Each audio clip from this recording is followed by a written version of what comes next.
Welcome to the Midlife Career Rebel, the podcast created for high-achieving professional women to gain the clarity, confidence, and courage they need to go after and get the life and career they want. I'm your host, Dr. Carol Parker Walsh, lawyer, social scientist, brand strategist, executive coach, entrepreneur, and midlife career rebel. Each week, you'll learn strategies to manage your mind, navigate the challenges of midlife, and take control of your career so you can thrive doing the work you love. So if you're ready to tear up that rule book and create your own, you're in the right place, and I can't wait to show you how. Hey there, and welcome back to the podcast. Today, I want to talk about giving yourself permission to change your mind, particularly when it comes to your career. And I want you to understand why it's important to normalize this idea, to get comfortable with it and embrace it. Because knowing you can change your mind whenever you want can actually give you so much freedom and alleviate a lot of stress around making decisions about your career. And this is important because most of us in midlife were raised with this idea that success equals longevity, meaning that the longer we stayed with something, the more we demonstrated our ability to be responsible or dependable, trustworthy, and committed, right? Like, for example, many of us were raised to find a job with a good company, climb that ladder to the top, and then retire. And so many of us dutifully followed that plan, even when the market crashed in 87 and companies started laying off long-term employees, or even in 2000 and 2008 when the market hit another all-time low and the gig economy bursted forward, consultants and freelance workers became the norm in organizations. Even then, we boomers and many Gen Xers continue to follow that same script. Millennials, on the other hand, they don't equate success with longevity. In fact, in a report by Career Builder, they found that boomers will stay in a role on average about 8 years and 3 months, Gen Xers for about 5 years and 2 months, where millennials and Gen Zs won't stay in any role longer than 2.5 years. So clearly the idea of not being able to change your mind with regard to your career decisions is something that those of us at midlife have a problem with, and that's why I want to address it.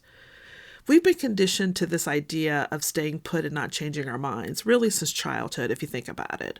Remember when you were dying to take, gymnastics or play an instrument or sports or whatever was your hobby of choice, and about a quarter or halfway through, you changed your mind and wanted to quit?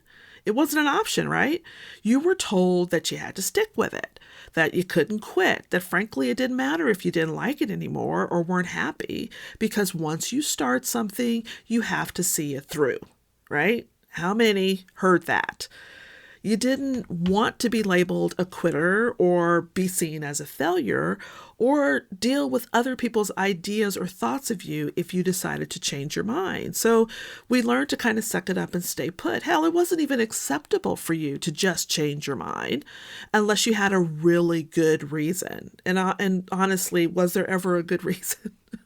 Like not wanting to do it wasn't good enough, or not liking it or not being happy wasn't good enough. So we've been conditioned to stick it out and stay put no matter what. That's one of the reasons why so many women in midlife are miserable and in unfulfilling careers. I played volleyball for 4 years in high school, or just about 4 years. I started playing in my senior year, and I was the captain of the team, and, I did really well, was even earmarked to get an athletic scholarship. But early on in my senior year, I decided I didn't want to play anymore. I wanted to do something else. In fact, I wanted to be in a school musical because I love that kind of stuff. But I couldn't do both because of my practice and game schedules. I did so many other things, but there was a conflict with this one. So I decided to quit the team. And to everyone around me, it was a crazy decision. In fact, my coach called me a quitter, and a few of my teammates stopped speaking to me because they felt that I had let them down. They wondered, how could I change my mind in what felt like the fourth quarter of the game?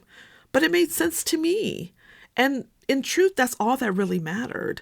It actually was something that had been on my mind for a while, but I really struggled with it. I probably should have quit in my junior year, but I think I talked to my coach about, I think I want to step down, and got talked out of it. So I stayed on the team. but apparently I had a little bit more chutzpah when it came to my senior year. So I struggled with changing my mind, but in the end I did. And I tried out for that musical. It was a production of Oliver, by the way, and I landed a part with a solo. And I'm so happy I did that. It was such an amazing experience. And what a wonderful gift I gave myself, all because I changed my mind. Now, you may have also received messages growing up that it's unacceptable to change your mind. That you may have been heard phrases couched in terms like, you don't really know what you like, or you don't know what's best for you, or that sticking with things even though you don't like it builds character and prepares you for life. So inadvertently, while these are powerful messages, and I'm not saying there's not some underlying truth to them, but as a result, we grew up believing that joy, happiness, and fulfillment has nothing to do with work or responsibilities, that work is work, that a job is a job, and that being happy or fulfilled in it has nothing to do with it. So we've completely disassociated those things because we were told that you have to stick with things and it doesn't matter about how you feel about it. And these lessons that we learned in our childhood or adolescence shaped our perspective and perception of what's possible for us in adulthood. Or really what it shaped is what's realistic for us in adulthood. So if you got the message to tough it out or stick with it, the idea of being able to change your mind may actually feel foreign or unavailable to you. And if that's the case, making decisions may actually horrify you because you believe that once a decision is made, there is no going back, that you have to stick it out no matter what. And that can be a very frightful thought. But the truth is, we can change our minds, and we can change our minds anytime we want, and as many times as we want. I mean, we change our minds as a society all the time. We have changed our minds on fashion and style. Remember how women wore hats and gloves everywhere in the 40s? We've changed our minds on medical practices and procedures. Remember leeches and bloodletting? God forbid. And we've changed our minds on technology. BlackBerry, anyone? Right? As we grow, learn, and gain additional experience, knowledge, and information, we change our minds. We have a different idea of what we want to do, where we want to go, and how we want to proceed. I mean, think about it. You've changed your mind probably more than once on your favorite food, drink, hairstyle, friends, relationships, even marriages, and yes, even careers. Remember what you were doing at 20? My guess is you're probably not doing it right now. Or if you are doing it right now, you may be thinking, I think I want to do something different. But because of the messages we received around changing our minds or the negative connotation around quitting, we've made it mean something more than what it is. We've made it mean something about who we are as a person or our decision-making capabilities, or that we made some type of horrible mistake. What we're doing is creating a problem where there is no problem. In our minds, we think we shouldn't want to change, that we shouldn't have to change, that we shouldn't want something else, that we shouldn't go after another career, that we've made the decision, and shouldn't we stick to it? We should stay put because that's the responsible thing to do, and changing our mind is wrong. We should suck it up, stick it out, and stay put. But what if there is no problem? What if nothing has gone wrong? What if you didn't make a mistake? That's what I want you to see, that changing your mind just means you decided to make a different choice from the one you previously made. That is all. You made a choice yesterday, a year ago, 3 years ago, 10 years ago, and now you're deciding to make a different choice. And you have the opportunity and right to do that. What if you're allowed to be intentional about what you want to do in your life? That you can make an intentional choice or stay or leave in every aspect of your life, and it not mean that you failed, that you made a poor decision, that something's wrong with your ability to make good decisions, that we have to make it a problem when there is no problem. It's just a different choice. You get to weigh all of your options and make the best choice for you. That means if you said you would take a position, but something in your gut is telling you that it's not the best or right move for you right now, you can change your mind. That means if you started a new position and 2 months into it, you realize even after all your research and due diligence, it's really not the right place for you. You can change your mind. That means if you said you want to quit your job and later on you decide you want to stay at the job, even though you've told everyone else you know that you want to leave, you can still change your mind. It also means that if you earn multiple degrees, spent 15, 20 years in a career that no longer fulfills you, and now you want out and to do something new, that you're allowed. You can change your mind. Now, I've worked with clients in each of these scenarios. It's not uncommon for clients to come to me because they feel unhappy and conflicted about whether or not they want to stay in their current role or career. But after going through the discovery phase of my program, they gain greater clarity around who they are and what they want. They gain skills on how to manage their mind. They begin to gain more confidence and find their voice. And as a result of all of that and so much more, and this is just in the first phase, they begin to feel different about their current job.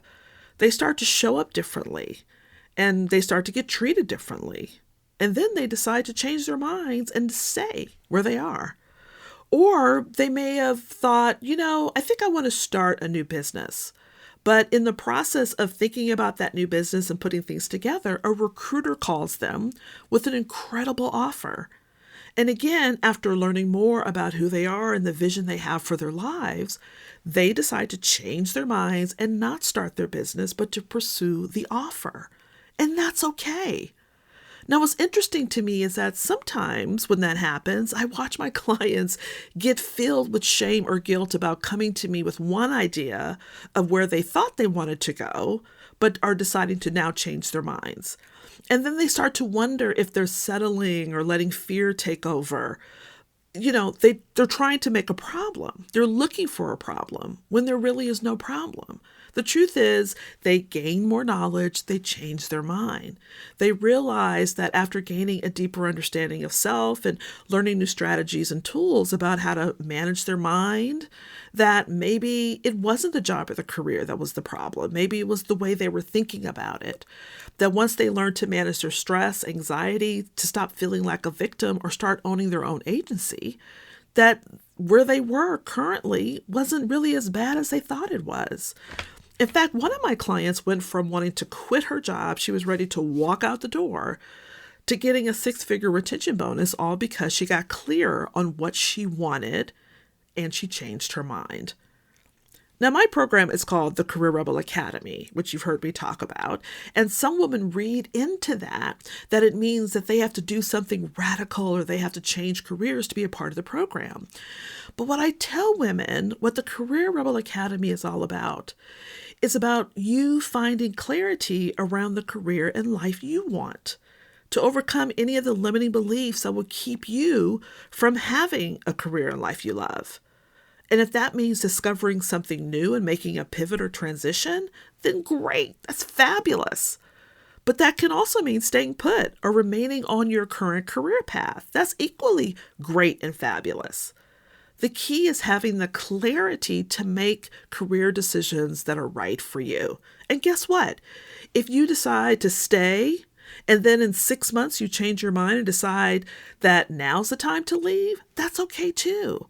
Because you're making intentional, thoughtful choices about what's right for you, about what you want to do.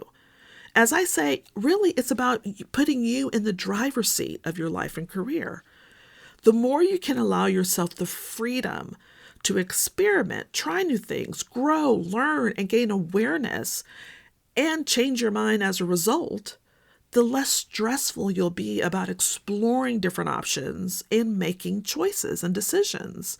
You also won't feel trapped by the decisions you made because you think there's no way out if I go in this direction. So all the anxiety around choice goes away when you know that you can change your mind. Listen, even if you think, but I made a decision based on clarity and now I'm still changing my mind, it's okay, right? No problem here. Whether it's a gut feeling or you got your hands on some new intel, you're allowed to change your mind. It's not a problem. There's no flaw in you. There's no flaw in your decision-making abilities. You're not being flaky. You simply decided to change your mind. Now, in episode 28 of the podcast, I talked about how to regret-proof your decisions, and I gave some suggestions there. But I also want to share with you that episode 29 and this episode as well are 2 additional steps to regret-proof your decision making. Right? 29 was about running career pilot studies, and this is about changing your mind. This is all part of you making regret-proof decisions. And when you look at every decision as an intentional choice made with the information at hand, that's all it is. Even if you decide to make a different choice, it's still an intentional decision made with the information at hand. So actually, we can get rid of even calling it, I changed my mind, and we could just call it decision making. That I made this decision and now I'm making this decision. So we can even get rid of the connotation, the negative connotation of like quitting and changing our mind and all that kind of stuff, and just really call it decision making if that actually makes it better. But you're allowed to make whatever decisions are the best for you in your life.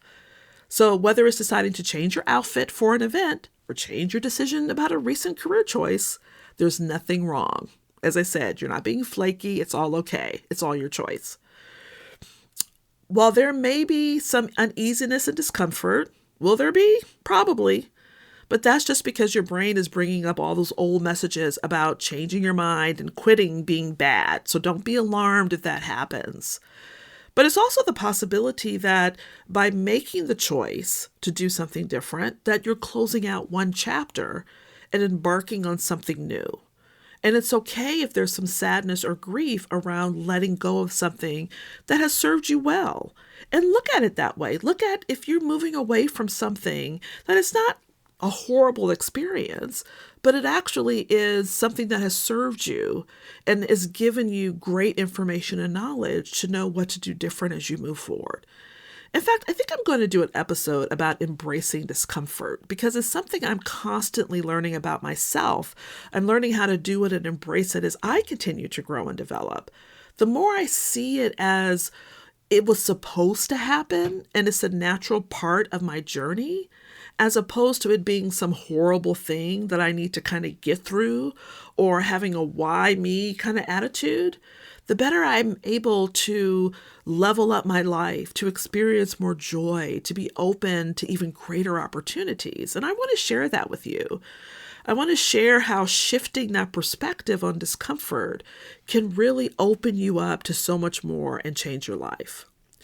So as usual, if you want support figuring out what's next for you, how to make decisions that are right for you without the fear that you'll be trapped by the decision or that you can't change your mind, then I want you to join me in the Career Rebel Academy. We'll work deeply together over 6 months and figure out what's important to you, what's right for you, what the next chapter of your life looks like, even if you decide to stay put. Because even if you do stay put, you'll do it in a new and different way because you'll be new and different after going through that experience. So I'd love for you to join us in the Career Rebel Academy at www.carolparkerwalsh.com/career-rebel-academy and use the summer to use it as a jumpstart for figuring out what you want for the rest of the year. Listen, just changing your mind is okay. There's no problem. There's nothing wrong. You have the opportunity to make a choice, and then as you gain greater information, to make a different one in your future. Every decision is not a decision set in law. It doesn't mean anything bad about you. It doesn't mean you're irresponsible or untrustworthy because you decide to change your mind. You have the right to do that. And listen, you'll be the happier for it. Trust me. All right, Rebels, that's all I have for you today. And that's a wrap on season 3. We're going to take a little break and then we'll see you back again in August for season 4. It's going to be an exciting season, doing a lot of new interviews. We're going to be bringing a lot of voices to you over that particular season. In the interim, check out the show notes for links to some freebies and upcoming events, and make sure you're getting my newsletter, The Sunday Brunch, which comes out, obviously, every Sunday. It's a digital newsletter for the professional career woman at midlife and keeps you in the know of the latest information and career trends for your professional and personal well-being. You can also follow me on your favorite social media channels. I'm most active on LinkedIn and Instagram. Come by, say hi, tell me your thoughts about the podcast, what you're learning, what you're getting out of it. And you can also find me on Pinterest and YouTube. Those are where I'm most active. Until next time, Rebels, I want you to have an amazingly rebellious week and summer, and I'll see you next time. Hey, if you're loving what you're learning on the podcast, then you've got to come check out the Career Rebel Academy. It's where you'll get the individual help and support you need applying the concepts and strategies you're learning here and so much more. You'll be joined by a community of other rebels just like you, and I'll be there as your guide every step of the way. If you're genuinely looking to change the course of your life and career, I promise you, this is the place you'll want to be. Just go to www.carolparkerwalsh.com/career-rebel-academy. I can't wait to see you there.